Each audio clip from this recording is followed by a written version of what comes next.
Alors tu parles de nourriture caribéenne toute la journée, mais tu habites en Thaïlande. Et puis déjà, pourquoi la Thaïlande? Alors oui, je suis caribéenne, ma culture est importante pour moi et j'en suis fière. D'ailleurs, c'est bien pour ça que pendant 6 ans maintenant, euh, je l'ai mise en valeur à travers Creole Fit. Mais en même temps, quand tu viens d'une petite île, t'as pas envie de voir le monde. Et moi, c'est mon cas. Et j'ai toujours voulu voyager et découvrir le monde. Et c'est pour ça qu'en 2019, j'ai tout quitté, j'ai lâché Paris et j'ai commencé à voyager en Asie, à Bali, au Cambodge. Et pourquoi la Thaïlande particulièrement?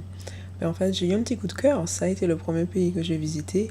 Et puis, j'aime beaucoup la nourriture thaï. Je kiffe les gens là-bas, la vibe et la qualité de vie. Mais il y a aussi un truc que les gens ne réalisent pas, c'est que l'Asie du Sud-Est, c'est pas si différent de la Caraïbe en termes d'aliments que tu peux trouver.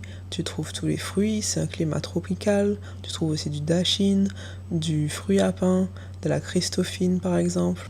Et parce que si pour moi, inclure les saveurs de sa culture dans son alimentation au quotidien pour se transformer et pour avoir une meilleure santé, ça ne veut pas dire rejeter celle des autres. Je suis antillaise, mais je ne mange pas antillais ou caribéen toute la journée. J'aime aussi les plats thaï et autres. Et c'est exactement ça pour moi qui est important, que ça soit dans mon coaching ou que ça soit dans la vie.